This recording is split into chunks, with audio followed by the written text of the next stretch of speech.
Hi மக்களே, let's welcome back to our channel. இப்போ என்ன கட் பண்ணிகிட்ருக்கோம்? பாவக்காய். எதுக்கு? பாவக்காய் புளிக்குழம்பு வைக்கலான்ட்டு. சின்ன வெங்காயம் கட் பண்ணிக்கலாம். 1 கப் பெரிய வெங்காயம், 4 பச்சை மிளகா, தக்காளி சின்ன சின்னதாக கட் பண்ணிக்கலாம். பூண்டு கட் பண்ணி வச்சுக்கலாம்.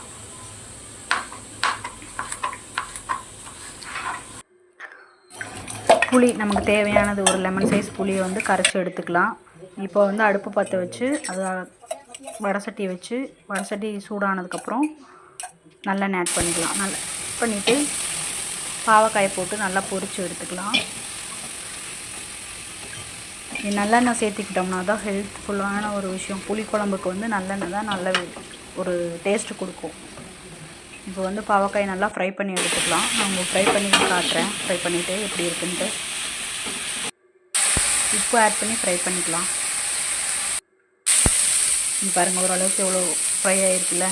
இன்னும் பாருங்கள், லைட்டாக எண்ணெய் விட்டு ஃப்ரை பண்ணிக்கலாம்.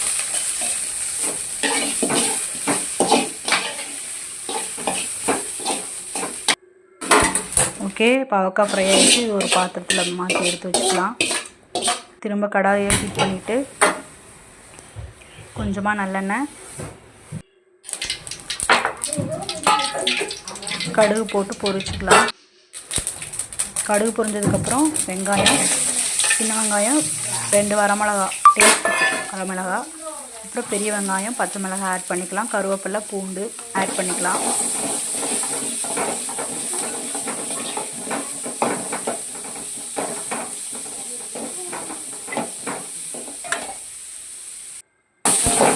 இது எல்லாம் நல்லா ஃப்ரை ஆகட்டும். ஃப்ரை ஆனதுக்கப்புறம் கட் பண்ணி வச்சுருக்க தக்காளியை வந்து ஆட் பண்ணிக்கலாம்.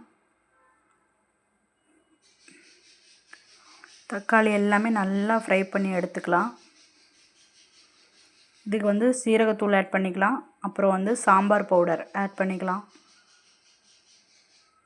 இது ரெண்டும் தான் இதுக்கு நல்லாயிருக்கும். ஒரு டைம் நீங்கள் இந்த மாதிரி செஞ்சு பார்த்துட்டு எப்படி இருக்குன்னு சொல்லுங்கள். இப்போ வந்து புளி தண்ணி ஆட் பண்ணிக்கலாம். புளி ஊற்றிட்டு தேவையான அளவுக்கு தண்ணி ஆட் பண்ணிக்கலாம். இது நல்லா கொதித்து நுர வர மாதிரி கொதிக்கணும். கொதிச்சதுக்கப்புறம் உங்கள்கிட்ட காட்டுறேன். கொதிச்சிருச்சு. இப்போ வந்து பெருங்காயம் ஆட் பண்ணியாச்சு. பெருங்காயம் ஆட் பண்ணதுக்கப்புறம் இது நல்லா மைல்டாக கொதிச்சுட்டே இருக்கட்டும். கொதிச்சதுக்கப்புறம் நம்ம வந்து பாவக்காய் வறுத்து வச்சுருக்குறோம் இல்லையா, அந்த பாவக்காயை ஆட் பண்ணிக்கலாம். பாவக்காய் ஆட் பண்ணி விட்டு நல்லா சிம்மில் வச்சு நல்லா குழம்ப கொதிக்க விடணும்.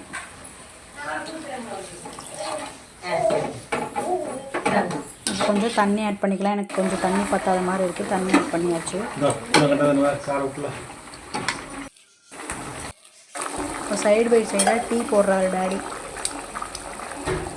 சூப்பராக இருக்கும் டேடியோட சமையல். நீங்களும் ட்ரை பண்ணி பாருங்கள். இப்போ வந்து இந்த பாவக்காய் குழம்புக்கு மூடி வச்சுருக்கிறோம். நல்லா கொதிக்கட்டும். எல்லா டீக்கு வந்து சர்க்கரை ஆட் பண்ணிக்கலாம்.